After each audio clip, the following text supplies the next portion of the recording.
All right, welcome everybody to another week of the Weeks in Tavern podcast. We meant to do this last week, but we had a little bit of technical difficulties, so this is kind of our catch-up episode, doing all the stuff we were going to do last week, plus a little bit more. Hando, how are you doing today? I am doing great, and it is great to be back here with our listeners and you, because it has been a little bit of a hiatus. So The thank you for people were having me. calling for it. Everybody was like, "Where's the podcast? What's going on?" Yeah, that's how it goes. I feel like as soon as the next day happens, they're just wanting more. Every week. So so Um, so a week goes by and it feels like too much. I think. yeah.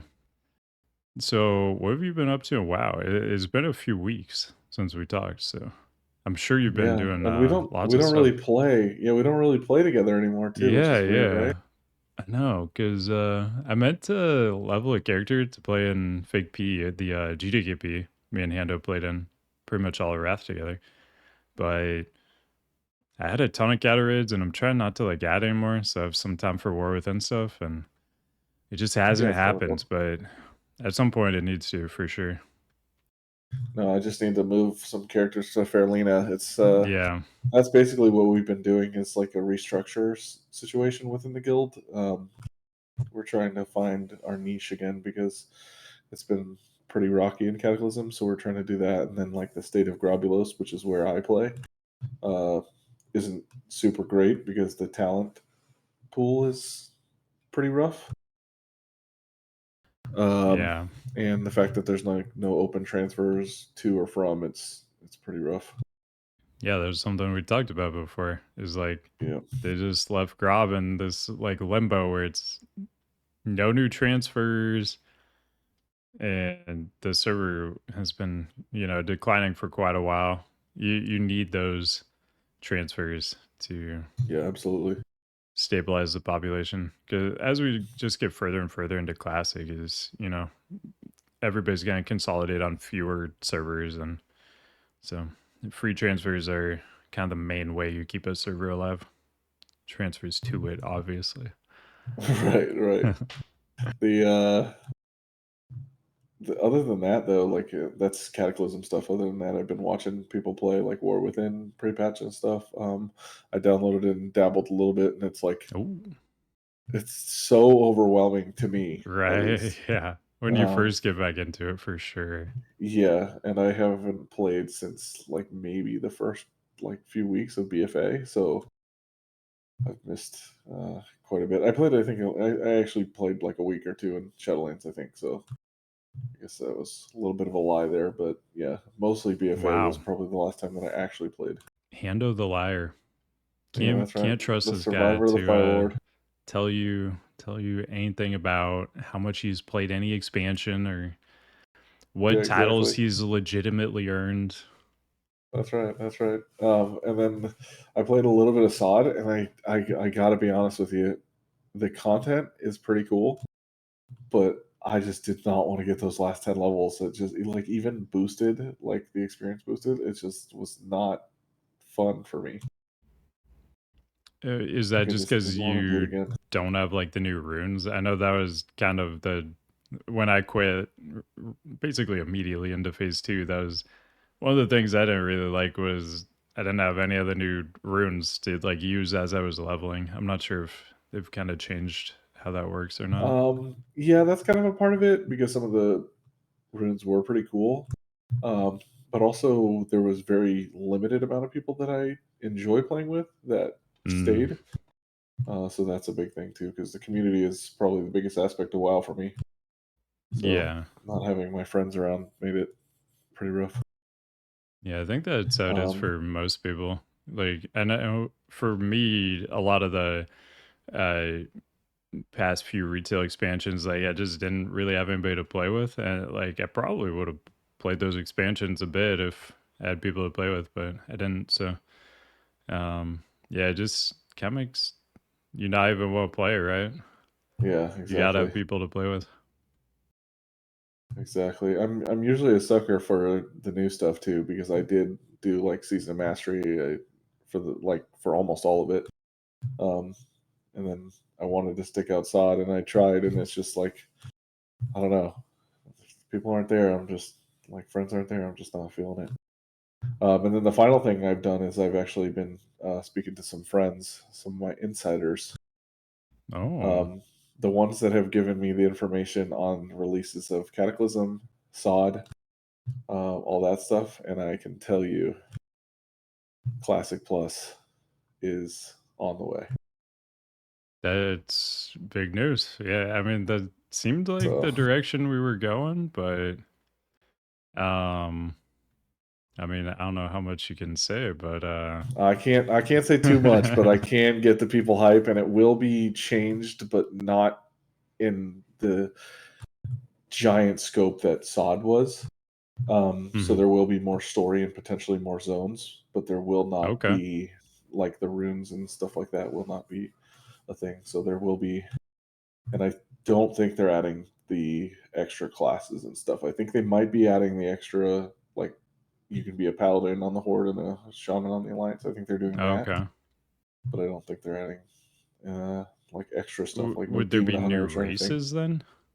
Because like obviously with I TBC it was Blood Elf Paladins. Would it be Tauren Paladins? I'm not entirely sure about that. I didn't get all the details on that. I did hear that the earthen dwarves and the dragon maw orcs might be Oh, appearing. So maybe that's some kind of sort of interesting. like, That's a like tie-in with War Within and Cata. yeah, because it'll just be interesting, I think. But like a lot of people wanted like Grim Batol, Hyjal, and all that stuff. So I Hmm. think we might be getting a look at those things. So Yeah, I mean that's kind of the main thing I was looking for with SOD when they were teasing it as Classic Plus was, finish all those unfinished zones and uh that kind of stuff. Not like runes and what SOD ultimately became. yeah, it kind of became a little bit of a mess. I mean, there it definitely was like a playground, though, is what Yeah. I was told. Yeah, they were So it just gave trying things out. ideas. Yeah, it gave ideas for the Classic Plus thing. Like, so it was a hit or miss. Um, so yeah, I'm sure we'll get an announcement within like by the end of the year about that. So Yeah, is with no my gut? BlizzCon this year, when do you Yeah, think they would I announce don't. that? To be honest, I don't know. And I don't even know if they're going to be like surprise. Here it is. You know what I mean? Like, That's kind of what they did with SOD, right? Was it, if I remember correctly, they announced it at BlizzCon and they're like, surprise, this comes out in like 2 weeks, yeah. kind of So thing. they might do that. Who knows? We get some. We get some news about the war within. I think as the day of this recording tomorrow, right? About Zalatoth stuff. So we'll get into stuff like Yeah. that later. So we'll see. I don't know. I don't have a Hmm. prediction. I didn't get a date, but he usually tells me 4 to 5 months in advance before it actually happens. So I would say around Christmas ish. Hmm. Yeah. I mean, I guess that'd probably be good timing, right? Because for Kata, that would be partway through Firelands. You'd probably be at the farming point of that phase. And then War Within would also be like raids would be farm status, waiting for the next phase. So I mean that kind of checks out as when it would probably come out based on Yeah, I when think it other all things are depends happening. on. Yeah, I think it all depends on what SOD has planned, because it's technically like we're calling it the last phase, but it's technically not, right? Like it's the last phase. Yeah. It's the first phase of the last phase, essentially. Well, they had talked before about like BWL would come out 2 weeks after MC, stuff like that. At this point, that hasn't happened, and I don't think we have a date yet on BWL either. So yeah, that's gonna be kind of interesting. I Yeah, for feel sure. like this is gonna make Saw drop off even harder though, right? Because like I imagine if so. Yeah, everybody playing it is like, oh yeah, this game we're playing is just like kind of is just a mishmash like test for the real thing that's coming. Like they're just messing around with stuff here. This isn't the real game. I don't know. It kind of like, I guess, like destroys the legitimacy of it as like an actual version of the game, if that makes sense. Yeah, but I feel like the seasonal part of that does that anyway. I don't know if you feel that way when you play like seasonal based things, but like when you play like a seasonal based Diablo or like a battle pass or whatever, right? It kind of feels like, oh, your hard work is going to get deleted and you get to keep like one little token of, whatever that was. Well, typically, like those characters at least get moved to like permanent, servers. Like in Yeah. Diablo, after this season, like your character's like permanently there on, the regular non-seasonal, and private servers that do seasonal stuff do this too. Um, that I think that was one of the things they like really dropped the ball with on SoD is that they had no definitive plan of like, yeah, you'll get to keep these characters like after this is all over, things like that. 'Cause I've heard a lot of people say like they don't want to invest the time into it because they still don't know what's happening with those characters, like if they're even going to exist after SoD. Could you imagine the ridiculousness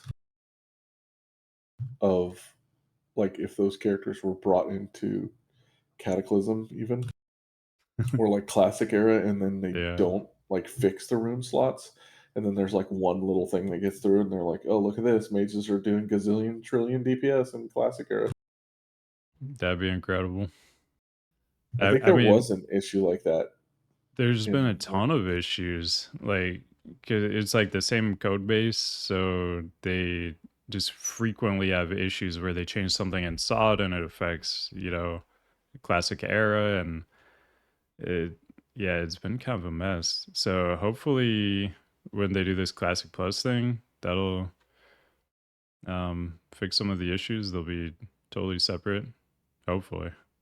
yeah, I can't remember what it was, but it was something to the effect where like we saw in maybe Season of Discovery, we saw people in like full uh tier 3 like coming into AV when we were all just like fresh level 60s, I think it was. There was Oh some like yeah. ridiculous bug happening and I was like, okay.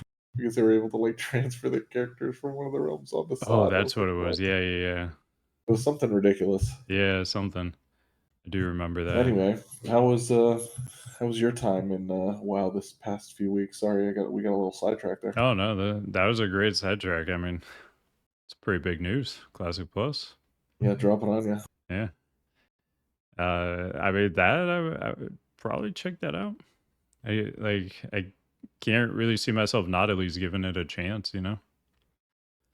Yeah, for But sure. I know you're not like a huge classic player, but I think the fact that you're able to play with so many people that enjoy that version of the game makes it enjoyable. And then like seeing people and spending countless hours it feels like doing just mundane tasks, but everyone loves them so much that it just like I yeah, don't know, invigorates you to play.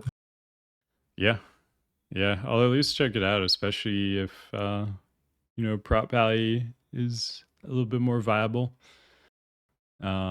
Things got a little out of hand with SOD, but uh just like just taking classes to kind of that TBC place where they're not too crazy, but they're like the logical next step of like what those classes should be. Like makes them more viable. I think that's a much better approach than like, what if we give them WAD abilities, MOP abilities, Wrath abilities, Cata New abilities. abilities? Yeah, new abilities. Yeah, I don't know. Definitely would like to see just that next little step for the specs. Nothing too crazy because it got pretty out of hand. But Yeah, with a nice middle ground. yeah, so yeah, man, last few weeks, let's see, kind of just been maintenance mode on Kata, doing my 3 Blood DK runs, doing my Prop I run, doing my Prot Warrior run, starting to get ready for War Within. I've been checking that out a little bit. Just got my Guardian Druid up tonight to 70, trying to have all the tanks level 70 ready to go. Just need the Vengeance Demon Hunter, and then we got all of them. I'm gonna try to get a rogue ready too, but I've heard rogues are not in a good place at all in War Within. So I'm not expecting to really probably play it too much until it gets buffed, but just having it ready, you know. So Just in when case, it bring it back to the inevitably loop. gets buffed, because that's kind of the main DPS class I normally play. So definitely, I wanted to play a DPS, and that's kind of my go-to. So I'm gonna have to wait till it gets buffed for sure. All right, let's do some listener questions. Because most of the stuff I've been doing lately, I feel like it fits a little bit better later when we talk more in depth on some of this War Within stuff. Sure. So, first one's from UB. Should Warcraft logs have an option to show ranking by faction? Feel a raid full of trolls and orcs has a significant advantage over alliance raids. E.g., Cameron has 2 alliance parses in the top 100 DPS. So he also had a little bit more info in the Discord too. So he does already know that there is a way to show rankings by faction. He meant more like parsing, like, you know, show like 99 for alliance only, that kind of thing, rather than like rank 1 for alliance, that stuff. Um, I mean, I personally don't really think there's like much need for that, to like break it down like that. Because like if you want to do the most damage, you choose horde. I mean, at the end of the day, you just choose horde if you want to do the most damage. So like breaking that down into like who does the most damage out of the people who have like chosen to do less damage by not being horde. I don't know. To me, it doesn't really make much sense. But at the same time, I get it. If you're Alliance, you want to be able to click some button that makes it, you know, show you a better number. Like, you know, if your regular parse isn't that good, you press the eye level button, it makes it better. You feel better about your parse. So I totally get it from that perspective. Like, it is nice to have other buttons you can press when your regular parse isn't good. You're like, boom, click this button. Oh, now it's a 99. It just makes you feel good. So I get that part of it, but yeah, I don't think it's really uh, needed personally. But What if we just take all the faction or the racial abilities and just figure a way to get them out of there? You know what I'm saying? Like you have to do the math, oh, have the Chat GPT do the math and take out the Jesus, X yeah, amount of haste or whatever. yeah. I mean, like Chimeron, It like you would. mentions too. I mean, it's a beast boss. Is you get the 5% troll racial. So I mean, on that one too, like the numbers are really gonna be higher. Well, is there two beasts in Firelands? I know Bethelak is a beast, right?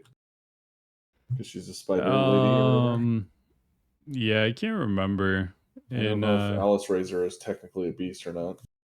yeah, I don't really remember. I just remember in Mop, Throne of Thunder, like half the bosses are beast or have like beasts as part of the fight. Like even something like Iron Quan, I think his like dogs are beasts. So like even though the main guy isn't a beast himself, like you fight beasts throughout the fight. So yeah, just things like that. It's can get really crazy with the troll racial because it's still that 5% beast damage. And in that raid, it's like half the fights you're fighting beasts. There you go. Just go troll now. Is the answer to that question. Yeah, next There's no time. way to we're not feeling the parse changes, so just go troll. Just go troll. Yeah, next time the racial things on sale, make sure you buy one. Get your troll ready. Start leveling now. You got plenty of time before the throne raid comes out and mop. All right. So next one is from Reb. Any tips on enjoying Prot Pally this X pack? I'm sitting at 363 eye level as we progress, 6 out of 13 heroic. If I focus on CTC, my DPS rip threat, but if I reforge for hit expertise, I go splat on fights like Cameron and Maloriak. Seems I can't catch a break.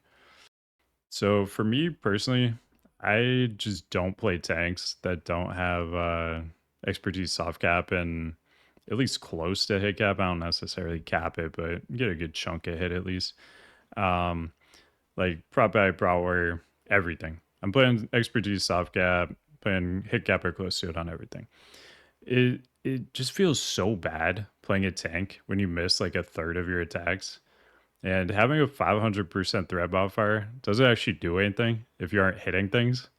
And on something like Prot Eye especially, you have Hammer of the Righteous, which does huge AoE threat, but it's an all or nothing ability. If the initial attack misses, it does nothing. So the like threat swing on it is ridiculous because you go from generating threat on infinite mobs to generating zero threat in a single miss. So for me, I'm all in on expertise soft cap, hit cap. The other thing is a lot of people will kind of clear the whole raid before they even have the gear to get full CTC. So if you've already cleared the entire raid without full CTC, as long as you're not just like constantly dying, like just go expertise soft cap, hit cap. I've found that approach to be way better. You go a little bit higher stamina. You use the worm trinket. Every time worm trinket procs, you have full CTC. You have your expertise soft cap. You have your hit cap. Get as much mass and avoid as you can after those caps, and I just found that to be a much more reliable and fun way to play tanks. But yeah, and you say you're going splat if you go hidden expertise, but it's really just like a few percent avoidance that you're losing. So that should never be the difference really between you like living and dying is a few percent avoidance. So I would try to kind of fix the other issues that are going on there. Like on something like Chimeron, it's pretty structured. It's kind of just, you lay the tank that's tanking the system failure. As soon as the system failure happens, that tank should have all their cooldowns like planned out for the system failure, and that's about it. Like having a few percent more avoidance should have zero impact on what's happening in that kind of fight. On Maloriak, a lot of it's just kiting, as an ad tank. So just, I mean, if mobs are getting close to you, pop CDs. Otherwise, you're kiting. I don't know. Yeah, the few percent avoidance should have zero bearing on your survival on either of those fights you mentioned. Yeah.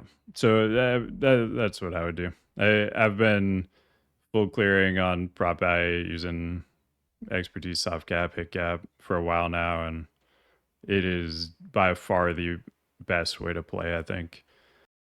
I was going the CTC route, just missing all my abilities constantly, and I hated prop I. As soon as I actually got expertise soft cap, hit cap, it felt so much better. It's really the only way to play tank, I think. It's so unnecessary to go all in on CTC. Like you probably should have that ready going into Firelands, but for tier 11, you absolutely do not need full CTC.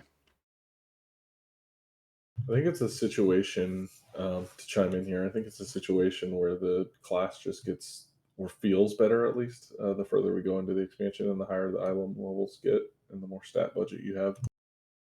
Um, so my thing is just kind of hold out, right? I think it's going to get better. It's obviously no blood DK, but like Settle said, just go for the hit and expertise caps and just at least make the most of it there because I think definitely like tuning yourself towards the defensive route is not the play. I think Riani had a discussion on it today actually, where he was saying the healers mostly should be healing the raid in this expansion. It shouldn't be so much on the tank. So there's definitely other ways to deal with tank damage, and like Subtle said, is land hands on Chimeron, and then cycling those cooldowns correctly. Those are huge assets, and things to look at rather than sometimes it isn't just your own play, right? Sometimes it's the raid as a whole. Yeah, for like blood decay, yeah, you do take care of your own survivability for the most part. For prop pally though, you are reliant on like healers. Oh, for sure, Uh way more for sure. Yeah, for sure. like you have not a whole lot you can do for yourself. It's mostly just, making sure you're cycling your cooldowns correctly, like using Holy Shield a lot, using Divine Protection a lot, all that kind of stuff.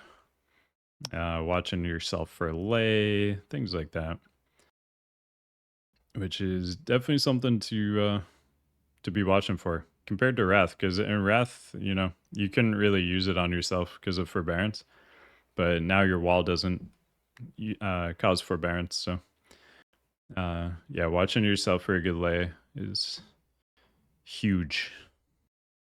Gotta get a good layup there. Good layup. Get a good lay. All right, let's move into the news. So this is a little bit outdated now that we've been gone for a few weeks, but SoD just released World Bosses and MC and Ani. They've been out for a little bit now. Did you check any of these out, Hando? Only through like streams and stuff like that, and I thought they Okay. were pretty interesting. Uh, What about Playing like the through them, world bosses? yeah, I saw some of them. They were Yeah. just yeah, they're kind of like mediocre. They're not like. I'm glad that they Yeah. released them before they released uh, the raids, if that makes sense, because they're kind of like pushovers in comparison to some of the higher heat levels in MC. So Yeah, I wasn't hearing good things about the world bosses. About yeah, they're like kind of just just like them being pushovers way, and stuff. way too easy. Yeah.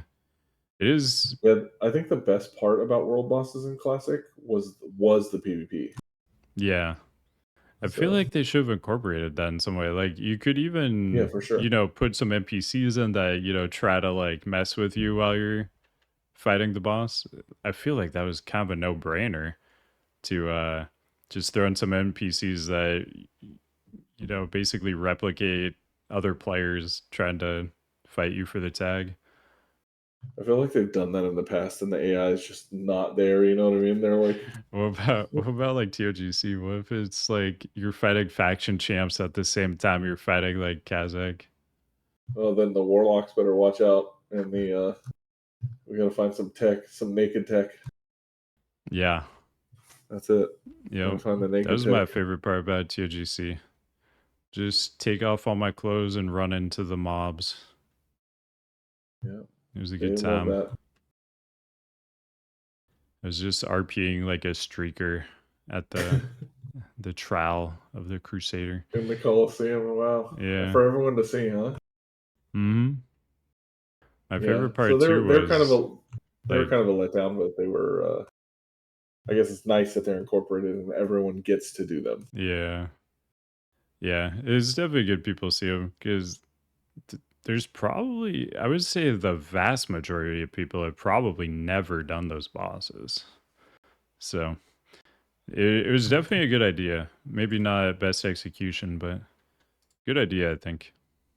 It's funny that you mentioned that too, because there are some people that we did Azure Ghost with, like I don't know, maybe 5 weeks before the classic ended, and they had no idea what this boss even did. Like that, it drop thread, it teleports you in the middle, it freezes people. It when you die, you can't get in combat with him basically again for 10 minutes. Like people had no clue, and it was like, how? Yeah. What? Like, were you living under a rock? But in hindsight, like the bosses were pretty rare. They were camped like pretty nonstop. There was like coalitions and stuff to kill them. I don't know about your server, but on ours it was like a huge thing. Yeah, I think I did So them once in classic, and I did them a bunch of times in like vanilla. But yeah, in the last 20 years, I mean, I think I've only done Azure Goes once myself. well, there you go. Yeah. So there are also with MC, they kind of beefed up the Hydraxian Waterlords. Did you see any of these crazy new things they got? Yeah, I did. The trinket was insane, and then I don't the like farming methods to get them also was pretty crazy. Like they were, I think they were saying that Noda farmed each character farmed for like 30 hours or something to Yeah, get this something like trinket. that. Yeah, the Yeah, trinket is so 22 stam, 20 FR, and then 1 minute 30-second cooldown on use. That puts down a 50 fire res, like basically power word barrier kind of thing that people can stand in to get an extra FR buff. So if a bunch of people in your raid have this and you like make a weak aura, you can then just have a really easy rotation and your entire raid effectively just has 50 more FR, which is yeah, pretty big. that's true. Yeah, huge, especially for the heat levels too. So And then you got the 20 FR on the trinket as well. So if everybody has this, whole raid has 70 FR right there. there it is. And And then go steal the then buff from the guys in Elbers, right, or apparently Uber's that doesn't entrance. work anymore. I think they nerfed that Oh, in oh, SoD. I didn't Yeah. see. I'm pretty sure you cannot do that. Oh, I saw that would something be about OP, I that. guess.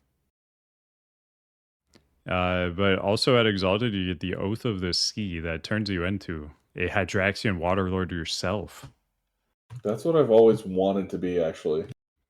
Yeah. Right next to the other trinket that you can get in like phase 2, I think, where I became a bush. That was also a big thing for me. You I've finally always wanted to fulfilled be a your bush. destiny. I always knew Yeah. you were meant to be a bush. Thank you. I was actually enjoying it.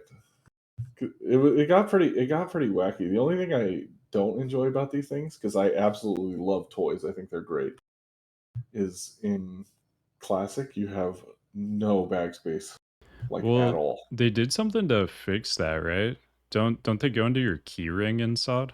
Some, yeah, I think they changed that. So yes, they fixed that. But like in phase 2 or phase 3, I think it was in phase 3, one of our guildies had like 12 toys, and they had not fixed that yet. And it was like, what is Yeah. going on? Yeah, the limited bag space and tons of fun toys. Definitely not a good combo. That is like one of the coolest parts of SOD though. I do hope they kind of keep that sort of stuff with this Classic Plus thing they're doing. Because I feel like that is one of the things they definitely hit on. Yeah, for sure. It's good to get like these extra things, right? Like it's good to feel like your character can earn stuff, and it doesn't have to be skills or gold or whatever, right? Like it's just Hmm. little extra things. Oh, falling short on the phase 3, the exalted rep for I can't even remember the name of the rep, the Emerald folks or whatever, Yeah, when they were yeah. doing like the incursions. That was ridiculous. It was like, oh, you can herb anything, even if you're not an herbalist or something. It's like what? Like in the nightmare. You're like, thanks. Like by the time you got exalted, no one even needed those little herbs. Yeah, Like I'm like, that's what I get. Like I don't get a tabard, I don't get anything. I just kind of get like I can pick some yeah, flowers. that whole system seemed a little weird. There was something like exploity with that thing too, right? Wasn't it like Yeah, way too good? yeah, it was way too good. Then they had to nerf it also like right as the final phase came out because it would have been good again Hmm. for quite a bit there. So they went through like 5 or 6 nerfs, I think, of it, and it was abused pretty hard. This beacon of Hydraxis, pretty awesome too. Teleports you to the Hydraxian Waterlords. I don't I don't know if this is like a good thing for like classic though. Like for classic plus, I think you probably don't want to have like these teleport items in because a lot of what vanilla is about is traveling throughout the world and if you have too many like teleport things in, I think it kind of kills a lot of what vanilla is. But I think if it's a thing where you can do it like, let's say it's like once a week. Like, what if it had like a 7-day cooldown, oh, right? just like a massive cooldown, yeah, Like that wouldn't be the worst thing, right? Because you technically are only going there once a week to get your douses, so it wouldn't be like the worst thing. you get your But it does cut eternal out the travel. also, So yeah, like yeah, the yeah. unlimited No, I one. just meant like in classic, right? Like because Mm-hmm. it takes a lot longer to get to that step. Yeah, Unless you're literally sitting out there farming the guys in like Silithus before you even go into MC and stuff like that. It's a mess. yeah, yeah. And then Noda, we should also mention. They were the first ones to clear heat level 3 for MC. I'm sure most of you guys have heard about that by now. It was a little disappointing though. Did you like watch this live or anything, Handa? I watched the end of it live because I wasn't able to catch the beginning of it, and it was like a steamroll. Like some of the stuff Yeah. they had a little struggle on, but like I think the final secret boss they just one shot on like on accident, Yeah. and you're like, I don't what? think they killed it. They killed it like second pull, I think. Because first pull, Oh, like okay, a okay, lot of people, I guess, weren't like wearing fire res. And I think Take Note like chewed him out. That's what I recall. It was a couple weeks ago, okay, but okay. he's like, "Why aren't you guys wearing fire res?" That's like the whole point. And then they Yeah, killed. yeah. Then they Hang out killed in it the after bushes or that, I something. think. But yeah, pretty disappointing though. Like they teased this new secret 11th MC boss, and just while I was watching them, it seemed like this was just gonna be like phase one, and like as soon as they killed this, something else was gonna happen, and then the fight was just over. It was like, okay. The boss is just a larger pyroblast animation, which was kind of silly. It was called the Molten Core. And somebody on the team thought that was really clever, I guess. Uh, I think it might have been better received if the boss was better, but it felt kind of bad for a secret boss that they kind of hyped up. Although it does fit in with MC bosses, like vanilla MC bosses. I know we had like the season mastery versions with a few more mechanics, but in terms of vanilla MC, this boss fits right in. It has like no mechanics and you just gotta kill it. It's like glorified trash mob. So in that regard, it's perfect. It fits right into MC. But There it goes. like I don't know, teasing like a brand new secret boss and it being on that this new hardest difficulty. The fact that they were like doing harder difficulties kind of made it seem like this stuff would be a bit harder too. And then it sort of seemed like this wasn't even much of a step up at all. And Yeah, also let's like also leaning diminish on them fire too. res, I think was kind of dumb too. Like I Yeah, feel like for sure. res is like not a good mechanic to like base an entire raid around. Like one boss fight here and there is fine. Yeah, let's not diminish them too, because like the heat level 3 isn't like super hard, but it's not also like that easy because I have seen people struggle through some of it. Like Noda is a fantastic guild. So like the fact that they did get through it that quick is not surprising to many. But there definitely is other guilds that will struggle through, these heat levels. Yeah, They make it look easy is what I'm trying to say. sure. I mean, you compare it even to their previous, world first though, and this was by Yeah. far the quickest. Oh, I for mean, sure. I think BFD took them like 8 hours, something like that, right? Nomergon. How long was Nomergon? I think Nomergon maybe was like 4 or 5 hours, something like that. Yeah, and then the Because Sunken a Temple was lot of it forever though was just them not not interrupting taking. the thing. But I mean, that was also kind of crazy, man. It like showed up as a non-interruptible cast. It was actually interruptible. Like I don't know, it's pretty cheesy. Uh, and then for Sunken Temple, I mean that one lasted a couple days, right? So Yeah. yeah, so this one. even for Noda, this was by far just seemed to be the easiest raid that's ever been released. But I I wonder if guess that's we also also went because in like knowing everything, I guess, right? yeah, yeah. I Like was about to say season mastery, like the only X factor was this whole heat level fire resist thing, which seemed to not really be a big deal if you were like prepared for it. So yeah. yeah. I wonder if they're going to continue the trend with the season of mastery like style things, and I wonder if this is like a testament just to how small the team is that's working on SoD. Because if they had a bigger team, I think they could have done more with these raids. Um, but a lot of those fights in season of mastery were really cool, especially like as they were learning and as they were like going up. Like Chrome Magus was insanely fun compared to the original, where you did like almost nothing but dispel raids. Mhm. And now in like the season of mastery version, you had to like dispel carefully. You had to like hide behind pillars and stuff. Like it was, I don't know, it like kept the feel of the fight, but also made it like drastically more difficult. Yeah. I feel like just doing the Psalm bosses is a really good move because not that many people even saw them or played, Psalm. So like it is fresh content for most people. And small team, limited resources, you already have a revamped version of all these raids. Like it seems like a really good choice to just reuse those Yeah, since for sure. people They were a lot of fun. didn't actually see them. Yeah, with BWL, I'm sure they're just kind of gonna do the same thing. Do you think they're gonna have anything like this heat level thing? I don't know. I think it just depends on how well it was received, which I don't think was super awesome. Yeah, So I don't know, to be honest. And if they did, what would it even be called? I wonder if they Dragon level? would. I wonder if they would take a page out of Cata's book with like Blackwing Descent. You know how on heroic like Neff like messes with you on each fight. Oh yeah, I wonder if yeah. they would That'd do be pretty anything like cool. that. Like there's a next level difficulty that like Neff just adds one new mechanic to each fight kind of deal.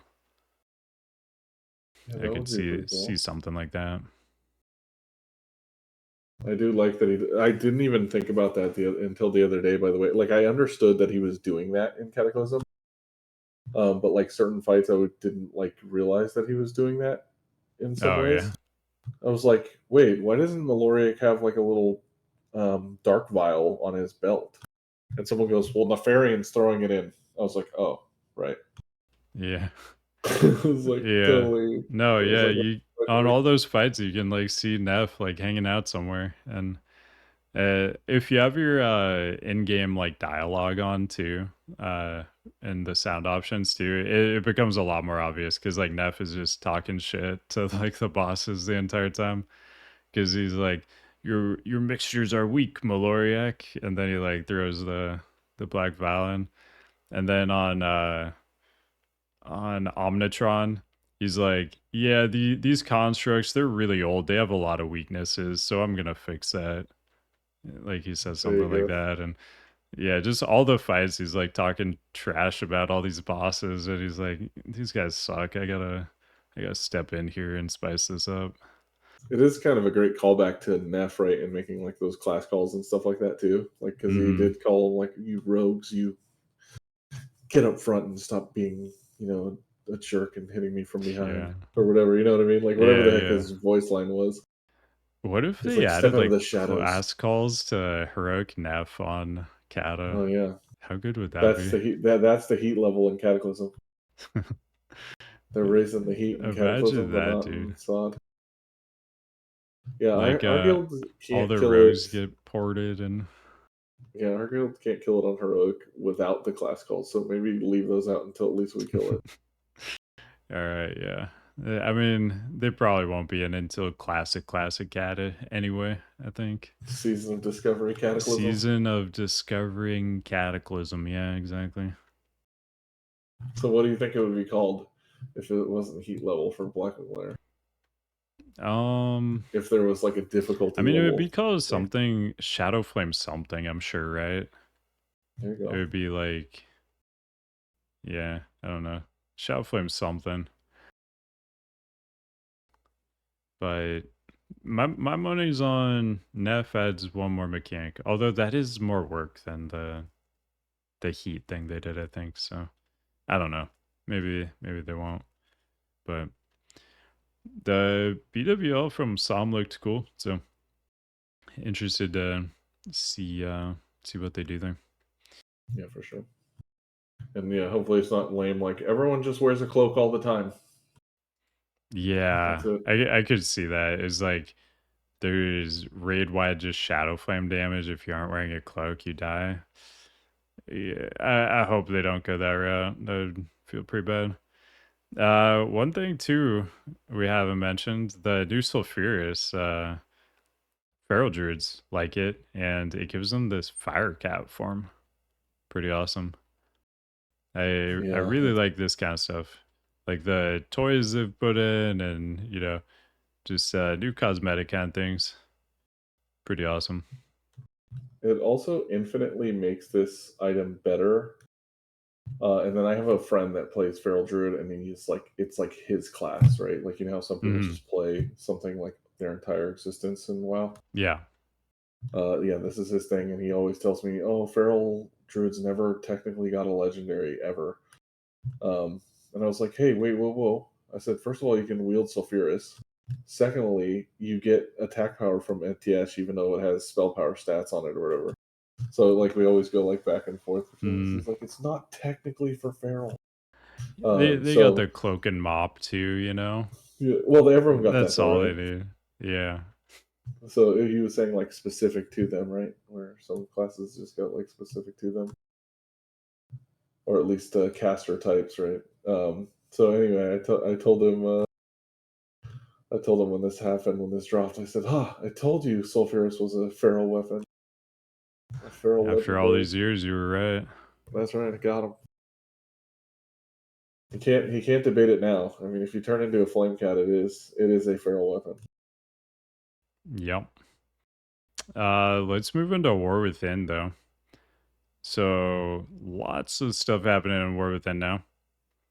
The pre-patch is here. On beta though, the nerf tanks. Obviously something I'm not a big fan of. And they kind of changed their philosophy on tanks a little bit. So tanks on retail were very much self-sustaining, and uh your survivability was largely your own responsibility, not the healers, which is my favorite way to play tank. I think it's way more fun to play tank when you're the main person in charge of your survivability, which is how Blood DK is in Cata right now, which is one of the reasons I really like Cata Blood DK. But they said they're kind of moving a little bit away from this. And it doesn't seem like a bad idea overall, because basically what they said was like, if we add a little more tank damage, we can reduce some of the raid damage or party damage. Like healers are gonna have to do a little bit more for the tank, but we won't have to make the party wide damage as crazy. So if they can kind of hit that goal they're trying to, I think that's a pretty good move. But I do really like the super self-sustaining tank. So a little bit sad about that, but a lot of the a lot of the retail tank content creators, they were pretty low on these changes, but now that they've had time to like play with it, from what I've gathered, it seems like people are like, yeah, the tanks are fine. They're It's not the end of the world. That's mostly what I've seen so far. Hopefully that's the case, because man, when I saw all these huge tank nerfs coming in like a month before release, I was like, this seems super late to do this, and it's gonna be tough to get this right like this close to launch and have everything actually feeling good by the time M Plus comes out and everything. But uh, they also announced too that M Plus isn't coming out till Mythic Red, so we do still have a month and a half basically until M Plus is out. So plenty of Yeah, time that's for definitely weird. tuning and everything. But currently in the pre-patch came out July 23rd, so it's been out for a couple of weeks now. But in the game right now, you've got the new class talent tree updates, but not the hero talents. The hero talents are all coming in War Within, but they revamped a lot of the just talent trees for classes. And I really like the talent trees. I think the talent trees were a really solid addition in Dragonflight. It feels pretty good, especially as you're like leveling. You're just constantly like unlocking new things, and it's pretty cool. And a lot of the talents are just like abilities you used to have baseline, but now you get to choose. It's like, maybe you don't want paralysis or whatever, and you want to get something else. And I really like that style of being able to choose, like, oh, there's this ability like you don't really like in your class, you don't have to even take it. Like, you can just choose something else. It's not like an ability you have to have. uh Well, I like that a yeah. lot, and I like the fact that like there will be a cookie cutter build for most things, but I like that you can kind of express yourself and your character in your own way, also a little bit here. So There I think that's is pretty cool. a decent variety, I think, Yeah, too. for sure. Because I mean, I didn't play a ton of Dragonflight, but I played a bit, and I would be like looking at builds for M plus and stuff online, and looking at what all the top tanks were doing, and like almost always you wouldn't find people with the exact same build. Like, you look at the top 10 like brewmasters or whatever, and each one of them's like playing a little bit different specs. So that was kind of cool. And there's definitely more room for that than there has been in the past, I think. And some of the talents you choose like really change the way you play. It's not just like, oh, I have one more point in, reckoning on prop alley. I get, 2% more chance to get an extra attack. It's usually like way more impactful stuff than that will actually change your rotation, the whole way you play. So I think the talent system in general has been a huge win for them, and leaning into it more with like these hero talents, it seems like they're on a really good path. So also in pre-patch, you've got war bands. Have you played around with this at all yet? I've seen like I've messed with like the page, you know what I mean? And I just Yeah, yeah. love the way that it looks and it feels, and it just brings me back to like Diablo 2, and like I don't know, it just feels like when the characters are like just Mm-hmm. around a campfire when you're like going to select one. Yep. I don't know, it feels good. It is Like cool it just seeing all feels your characters together yeah, there, like they're just they're they're hanging a out. team now. They're a team now.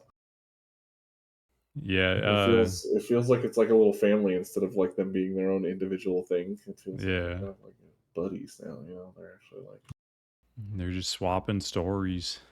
yeah, and I know that's great for some people because some people I know RP and stuff like that, and they make characters and then they make characters based on the characters that they currently have, Hmm. and they'll give like backstories for them. There's people that do it in Classic even where like this guy was playing a warrior and then he made a DK and the DK was like his friend that got slain in battle and then he didn't remember him and stuff like that, and he Damn. like had to Okay. like slowly like come back to remembering him Yeah, and that he's his best friend and stuff like that. And I was like, oh, that's like that's what sick. a crazy thing to think about because I don't personally think about that stuff ever when I'm playing, but it definitely made my mind churn like, hey, that's actually pretty cool. And then now seeing it as a warband, it kind of makes more sense. Hmm.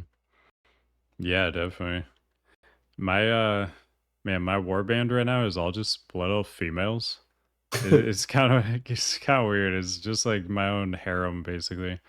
And like when I saw these promo screenshots of like these very unique war bands where they got like, a High Mountain Tauren and a Zandalori Troll, and they have all these unique characters, and then all mine are just split off female tanks because when I made all my tanks on Wowhead, it said like that's the best tank to be from plus. I don't know if that's actually true. I don't know if it was true then. I don't know if it's even true now, but Um, yeah, so they're all just the same thing. My warband looks nothing like those promo images at all.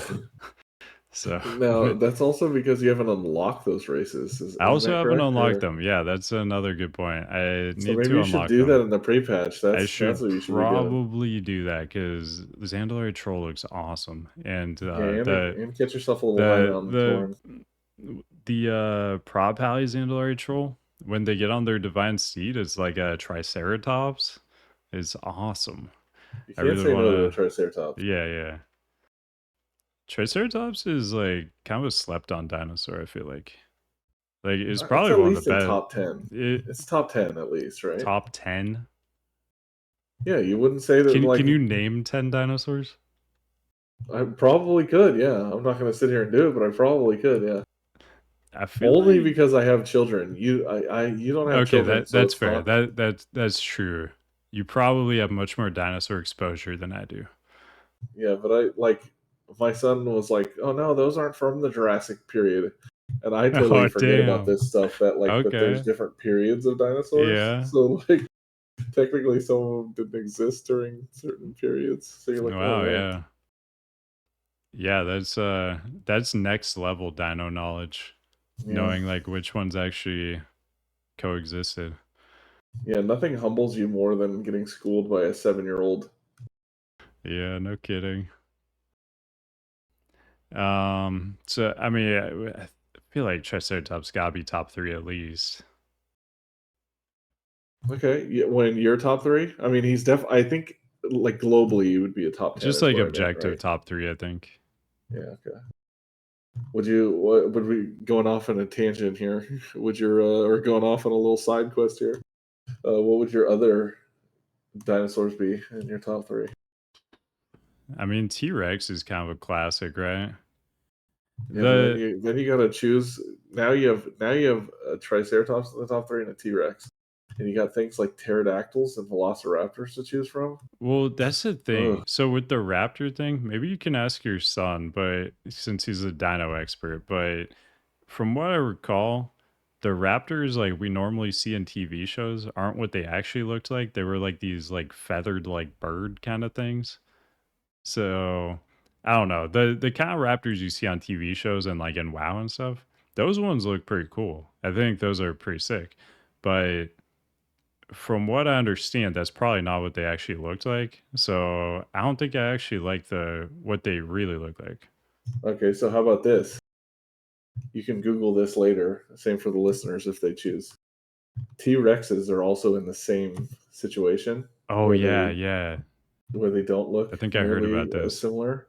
And they also discovered that they may have had wings and been able to fly some of them. On top of That's that, kind of awesome. they are also like slowly understanding that they might have actually been pack animals, just like raptors. So not just one T Rex, but many Yeah. T Rex All T flying Rexes. towards you at like 100 Yeah, miles an hour. that would be frightening. And it makes more sense why their hands were so little, right? Because they just Just had a wings. T-Rex aerial assault. Yeah, Could you imagine? You're just I could not. you're some caveman or something, and this T-Rex armada just flies into your camp and shreds you apart. Yeah, I imagine they Oh probably man. wouldn't fly, but I mean, there definitely is some talk about it, I mean, right? So okay, like if they could actually fly, easy number one. Like nothing's beating a flying T-Rex for number one. true. Like it's not even a competition. Not even Uh competition. Speaking of, flying T-Rexes though, at Worth and Prepatch, skywriting. They're expanding this. It used to be called dragon riding. Now it's skywriting. And 464 mounts can do this now. It's not just dragons, it's everything. And you saw one of the best ones today, Hando, when you were checking out this I stream. did. I You did. It was a saw, mouse. yeah, I was riding one of the best mounts they have in retail right now. His name is Squeakers the Trickster. He's just a mouse. He's awesome, and like He's not many just a mounts. mouse. Yeah, like many mounts in retail, when it's like a ground mount, but then you can also fly on it, like it just sprouts wings, like little fairy wings, and you can fly. So I'm just flying around, going 900% speed or whatever skywriting is, uh, on this little mouse, getting to Tempest Keep from Shatrath in like, I don't know, 17 seconds. Like it's quick. And man, Squeakers is awesome. That's my guy. That is my guy. And I'm That just is kind your of guy. imagining the T Rex just sprouting those little wings like squeakers and it's Taking off. just flying around, dude. That was, by the way, that was a top tier segue. Perfect. That was amazing. Right into Oh, the sky. thank you. Yeah, yeah. You did say everything. We did learn also before the podcast that there is 464 mounts available, like you said, but there's also 906 obtainable mounts in the game currently That's a without, wild number. yeah, without including like retired mounts and stuff. So that means there's quite a few that are just land based or Oh wait, without including retired mounts? that's So what, yeah. So there is more technically, okay, yes. wait. So like gladiator mounts, those would all be retired, right? Correct. And then like Okay. Crusader, like the Grand Crusader Okay. ones, So it's over 1,000 for sure, right? for sure. Yeah, that's wild. Uh yeah. If anybody knows the actual total number, let us know. Right into the show. Um For sure. but yeah, it's got to be over 1,000 now, I guess. Another big thing in Prepatch is Radiant Echoes. So I was doing these earlier. I've been doing these a bit. Basically, is this pre-patch event a specific area in the game, like Searing Gorge or Dragonblight, um, Dustwall Marsh? There's a few other ones. They'll get like invaded, and it's all memories of past bosses and quests and things like that. So you'll fight like Hogger and Rag, Thorum, just all sorts of stuff you've done in the past, and it's uh, it's kind of interesting. It's fun to see all the old bosses again and stuff, but it's also a very fast way to level up. I leveled my druid from 61 to 70 in like an hour, and people have min maxed this even more than I was doing, and they've leveled even quicker than that, but yeah, if you're trying to get any characters ready to go and you don't want to do like mop remix or anything, you can level super quick through the Radiant Echoes. The big thing is generally you want to join like a raid group for it. So just look for like a Radiant Echoes like raid group that you can join, and you just kind of fly around with the group and kill stuff and level very quickly. Catch up now. Catch up now before the raid. That's why they're there, right? That or Yeah. like the mop remix, if anyone enjoyed that, which was another great catch up and just like a little extra side quest essentially. Yeah. You get eye level 480 gear, so it's just something to kind of catch you up. And there's I think a mount and a pet and new mogs, stuff like that. So For reference, uh do you know how much like a character would be geared outside of like a heroic raid? I don't want to say mythic raid because some of these raids are definitely pretty difficult. I can't remember the heroic guy level, but in like LFR, I was getting I think I was getting between eye level 480 and 493 stuff, I want to Okay, say. so at least So set you up for the base raid. yeah, it's similar to like LFR stuff. So it's nothing crazy, but it's just easy to get gear that kind of sets you a foundation, I guess, Yeah, that's a for good way getting to do into it, right? stuff. You gotta get your foot in the door if you want to actually Yeah. get the good stuff. You got to raid, which makes sense. Yeah, you definitely want to get like a little bit of eye level because I, I was I was trying to sign up for some M0 group. It's just regular mythic dungeon and at like 480 eye level. And I was getting declined from every single one. And I was like, all right, I guess I'll just make my own group. So then I made my own group. We went and cleared it in record time. Some people were saying it was the fastest run that's ever been done of Halls of Infusion. I didn't fact check that. That's just what everybody was saying. No But need to fact check it. I mean, I yeah, can believe it. yeah. So like yeah, people like kind of gatekeep the eye levels. So if you run into that, just make your own group. It's really easy. Retail has a really good group finder system. So just make your own group. You know, uh, when people join, just say hi. I feel like that's like the most simple thing that like kind of sets the tone for everybody being way nicer in the group. Like when people join, you just say hi and like be a little bit friendly. That's it. And like in my experience, that makes the runs go so much better. But yeah, and then pre-patch is gonna be lasting a few more weeks. We're getting pretty close to the early access. Early access for War Within starting August 22nd. So at the time of this podcast, we have 17 days, 2.5 weeks. And then the not early access, just the regular release is going to be August 26th. So you do have about 3 weeks for that one. Uh, Almost 3 weeks exactly at this point. Yeah, almost But exactly. Yeah. yeah, in once it actually comes out, there's only gonna be a little bit of stuff to do because you'll be able to do like the heroics. We have the full kind of schedule here, so you'll be able to do heroic dungeons when the game actually releases. So early access, you can only do normal dungeons. Once the game actually releases on the 26th, then you can do heroic dungeons. That's also when the season 4 PvE rewards are gonna go away. So if you want to get any of the M plus achievements and things like that, make sure you do that before the 26th. But apparently you can still do it during early access. So I don't exactly know how that's gonna work because I guess you could maybe just go in there at level 80 and do it. But Hmm. in any case, it maybe there's a level requirement on it, but if you're interested in that stuff, just do it before the 26th.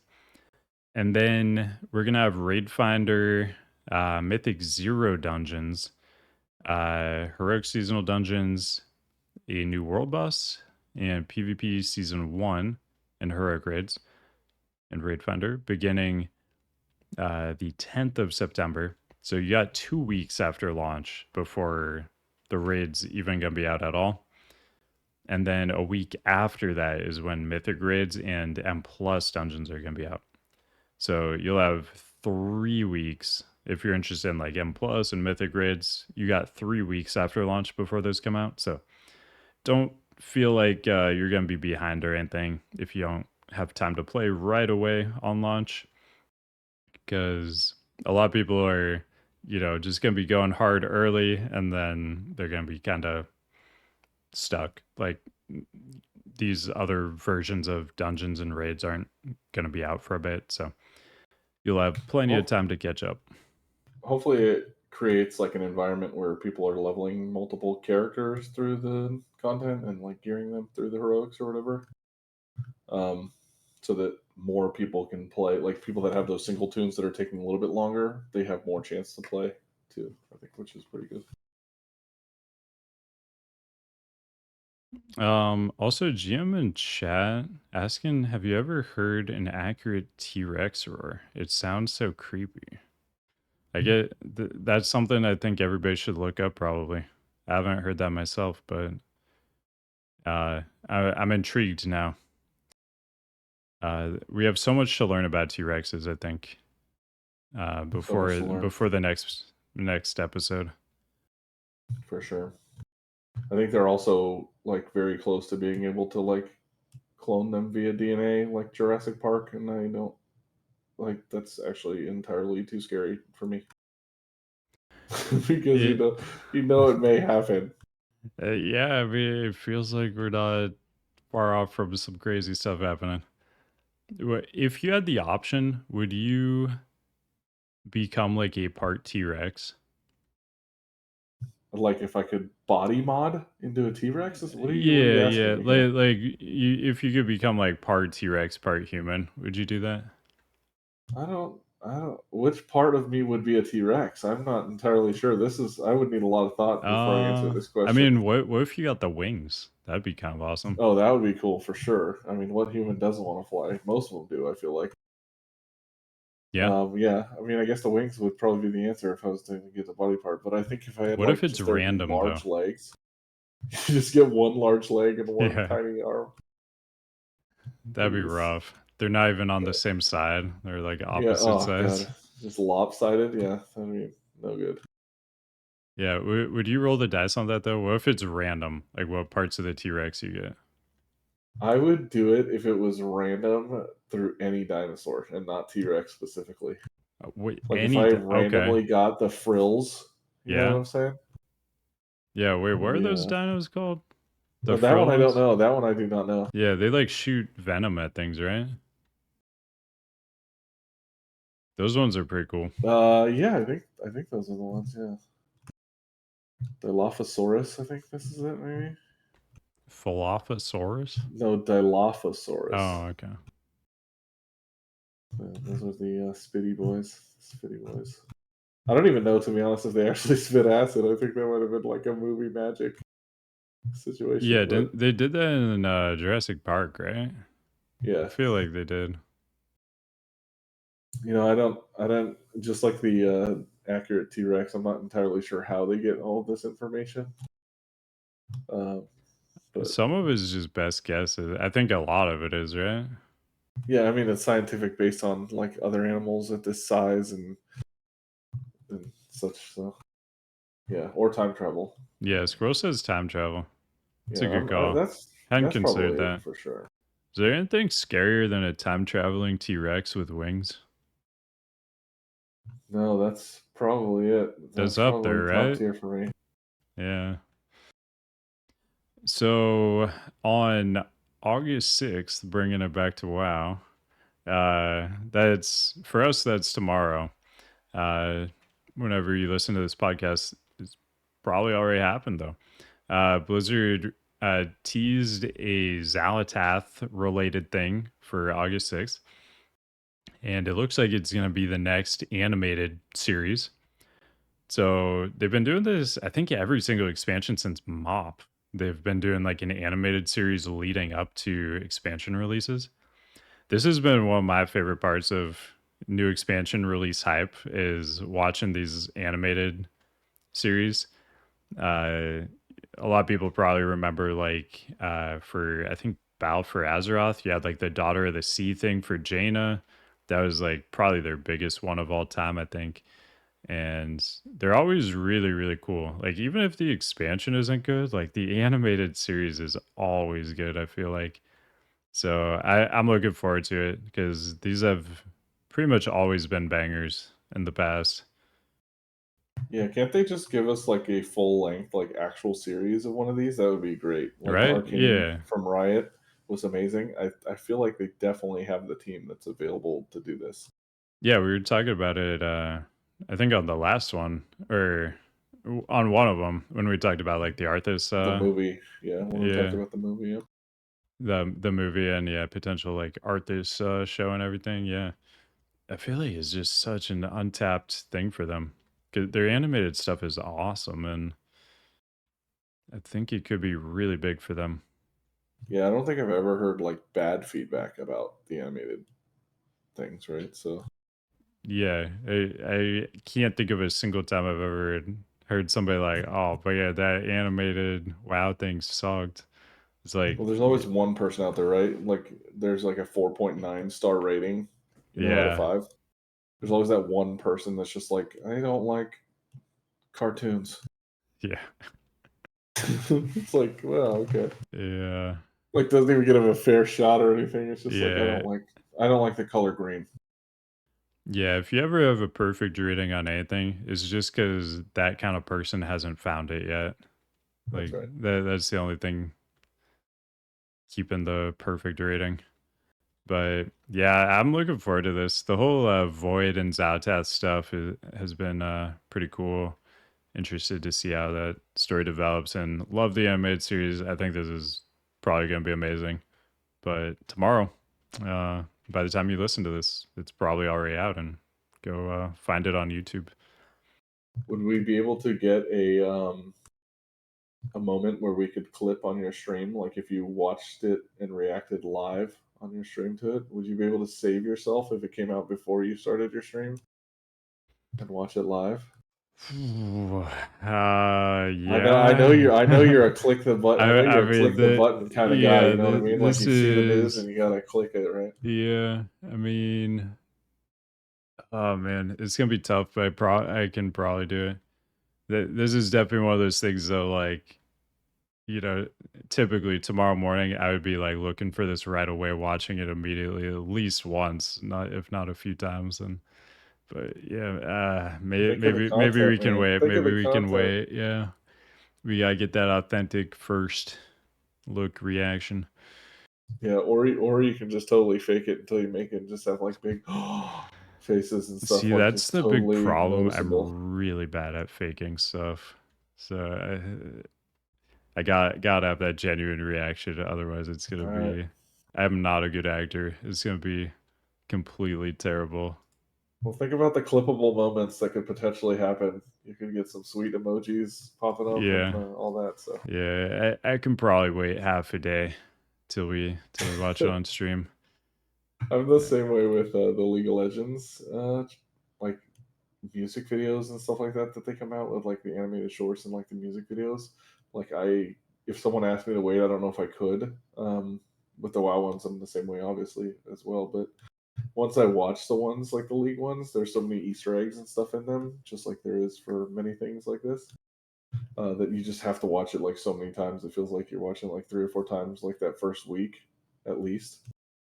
And then you just like kind of go back and you're like, oh, you remember how cool this was? Like once in a while. Yeah, I always I watch it at least once, those kinds of things, and then I just go to whatever subreddit it is for that fandom, and I'm like looking for the thread there where they like lay out every single like little detail thing, and Yeah, I love that. then I read all that stuff, then I rewatch it, and then I can appreciate all the little details. Yeah, because some people find these things that are like, oh, did you see him step in the sand and his 3 toes made the same exact mark that Illidan made when he landed for the first time ever in TBC? You're like, what? Who? Yeah, what? How? How did you make that connection? But someone's out there and they do it, right? Red Yeah, shirt guy. red shirt guy. Yeah, yeah, absolute legend. Absolute legend. Someday hope to meet him. Next BlizzCon. Cata recently had phase 2 come out. I mean, is ZA and ZG not the most exciting thing? It is nice to get a little something, you know, for Cata to spice things up a little bit, but at the end of the day, it's basically 3 new mounts, a raptor, a new bear, a panther. Panther's pretty awesome actually, and Bloody Cake can even solo it. I've got a video on how to solo that in under 8 minutes if you're interested in farming the panther mount solo. Wow. But have you done any of these ZGs, Hando? I have. I've had experiences where it is full like guild groups and it goes like super smooth. I've had pugs that go super smooth, and then sometimes I've had some real let's not talk about them runs. However, I've been playing my Blood DK a lot lately, and I'm just absolutely addicted to it. And I just basically just play them in these, even if I'm like beyond Valor Cap now, because I'm having so much fun with it. And because you can dictate like how fast the run goes, and then you're just so powerful. It's Hmm. like who cares who's in your group? You get it done so quick, Yeah, yeah. or solo if you need to.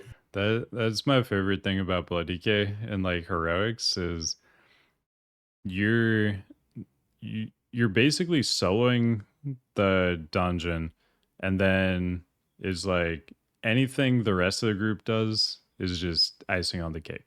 That's just bonus. like you are perfectly capable of soloing the heroics yourself, and if the group wants to contribute anything, they can. That is so ridiculous. Like I just love it. It's like a lot of times, you just kind of press W, you just move forward the whole time, and if the group comes with you and does things, they do things. If they don't, you solo it. Is just kind of That's it. hilariously overpowered. I do like finding new ways for people to like mess things up though. You know what I mean? Like you've never seen it all, truly. You've never Oh seen it yeah. all. Like there's always something that you're like, "What? How did this happen?"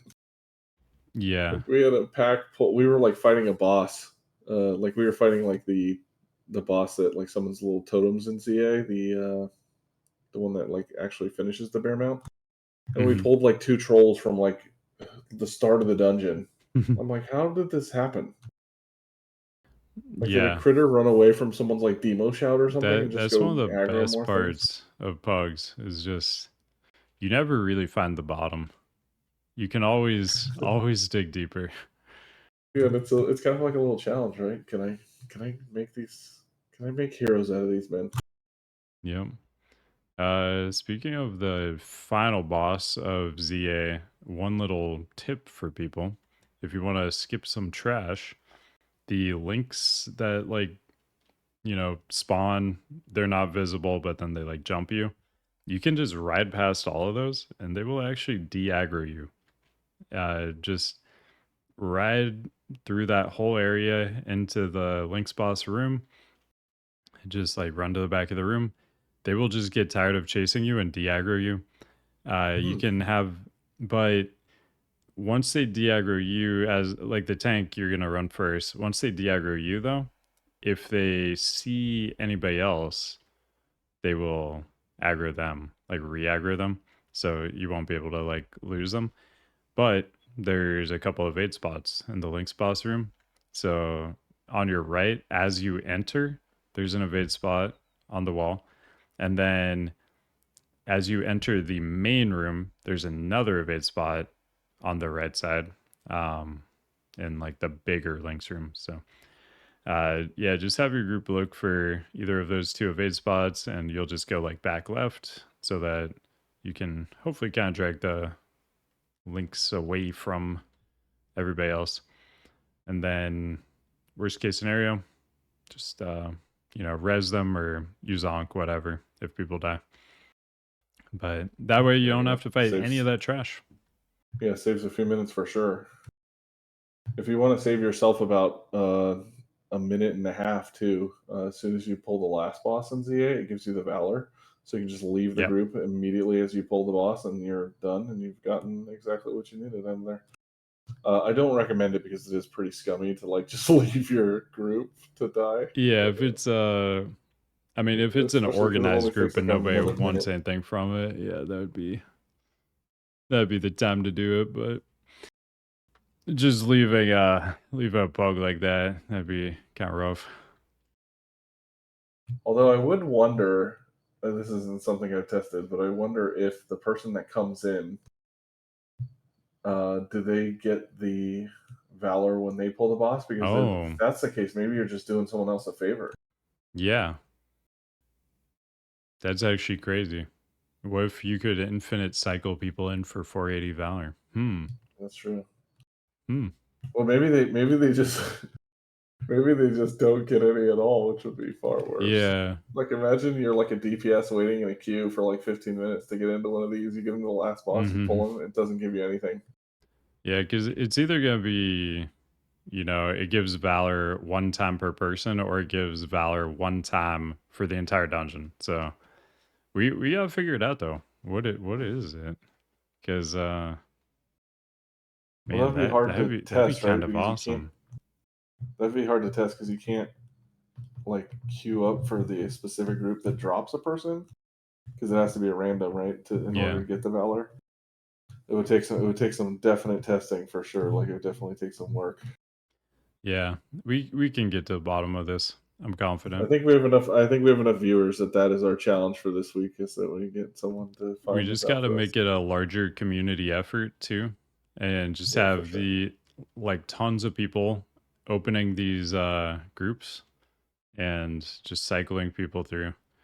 I wonder if it gets rid of your cooldown too, just like pulling the boss and like obtaining the valor. If that Oh yeah. like removes your desert like ability to get deserter or your dungeon cooldown. I don't know. We Yeah, got we true. gotta figure this out. There you go. You got to min max the ZA final boss leaving strategy. That is a bug, just to be clear. By the way, it's like I don't think Oh, it's is it intended actually? to be working that way. Hmm. I mean, they haven't It said is anything about weird. it, but like It's it's weird weird that that it it doesn't works happen that in way. ZA or ZG rather. Yeah, like nothing else works that way. So it's really weird that that one does. If if it worked in ZG, I'm telling you this right now, I wouldn't feel bad. I would leave. Like if I was the Oh whole group, I god, would just dude, the leave last boss on in ZG. ZG with pugs is a nightmare. Nobody will like stand on the chains for the body slam. You can spend the rest of your waking days. Like you will actually just die in ZG. Cause like it will just never end. Like some of those groups. It's wild. All right. You got anything else? Otherwise, I think that about wraps it up. That pretty much wraps it up. Yeah, but the next time we do this podcast, I actually have a little challenge, so food for thought for those people listening out there. And then with prizes, this is like a prize thing. So some of the things that I may give away are, like game time, just BattleNet currency, just in general, something that you can use, or some other things like that. The prizes will be announced. But I have a mission for those tank players out there, because I know we have a lot of them, because we have a lot of tank listeners, to solo a dungeon, and the dungeon will be determined at the next podcast, and you'll have a set amount of time. The plan is to do one of the normal dungeons. I will not tell you which it is currently, but the fastest that you can get that dungeon done, gives you bragging rights and gives you a prize. So if you can get it done within a week and you get more resets because it's a normal, I think that would be something that would be fun for Wow. the community to do. So Yeah. Yeah, that's pretty and then have awesome. submissions through the Discord, and then the email address and stuff. So Yeah, what whenever are you we guys want to thinking? send them. Like logs or video for I think submissions? I think if you I think if you do it, I think a video would be cool, because then we can sit here and Mm-hmm. watch them and Yeah, really yeah. dissect what they did. So I think it would be something that would be I enjoyable like for it. the stream, for the podcast, and everything. So, and then one of the prizes could even be maybe one of the listeners pops in and tells us what they did, like what made Oh, them yeah, so yeah. amazing at it. Yeah. Do a little breakdown of it. Maybe There you we go, see some cool tech. Yeah, I like it. for sure. All right, yeah. So you guys have that to look forward to. Start practicing and planning your solo dungeon routes so you can hit the ground running, win There you go. one of these fabulous Hando prizes. Is that are That's you right. gonna have a character named like Hando prizes that you're Yeah, maybe handle prizes. Yeah, handing these out with? yeah, yeah, for sure. Yeah. I mean, the BattleNet currency. I mean, yeah, I think that's what a character does, right? Just hands out BattleNet currencies. Like, Mm-hmm. here you go. Yep. Yeah, it's definitely better than some of the people in your guild that have Hand of in their name. It's definitely a Um, better name. Like Hand of Prizes is definitely a better name than some of those I ones. don't know. We have some top tier ones. Yeah. I did like that you found out that there is an imposter, and it like on my grid or my LVI raid frames, it like perfectly cuts the name, so it's just Hando Yeah. also. I'm So sure good. people in the chat were also thinking, hey, that's him. He's playing with you. You guys play together all the Yeah. time. Yeah, they definitely did. All So right. maybe I'm the imposter after all this You time. So might be. All right, guys. That is going to wrap up the podcast. As always, you can check me out at twitch.tv/subtlefw. Also on YouTube, subtlefw. I'm sure you guys already know, but lots of tank content. That's mostly what it is. I will be doing a lot of War Within stuff coming up shortly, but we're going to keep doing all our Cata runs, all 3 Blood DKs, Prot Pally, Prot Warrior, all that stuff if you want to check that out. And shortly, we got Brewmaster, Guardian Druid, Blood DK, Prot Warrior, Prot Pally, maybe Vengeance Demon Hunter. I don't really like it that much, but we might play a little bit of it too on War Within. Mainly going to be playing the Brew though, I think, as long as it's good. Focusing on M+. And I'm gonna start getting some like viewer M plus going. And once that's out, we still got another like month and a half till War Within's out, but we can at least get some in during pre-patch and everything. So stop by the stream if you want to hop in for some of those. But that's gonna be it for us. So we will probably return next week with this challenge, the solo dungeon challenge that Hand was putting forth. Hey, So anyone's welcome. It doesn't have to be just tanks, but if you can get it done, yeah, more power yeah, to we could you. have some surprise, like maybe hunters or mages, something like that. Yeah, rogue like just stealths Yeah, in and just goes right to the end yeah, and yeah, yeah, gets it done. yeah. That honestly, that would be like one of the coolest parts. You get some person that's playing not a blood DK or something, and they just come out of the rafters and steal the show. For sure. But that's it for us, guys. Thanks as always for watching and listening, and we will see you again next week. Peace. Peace.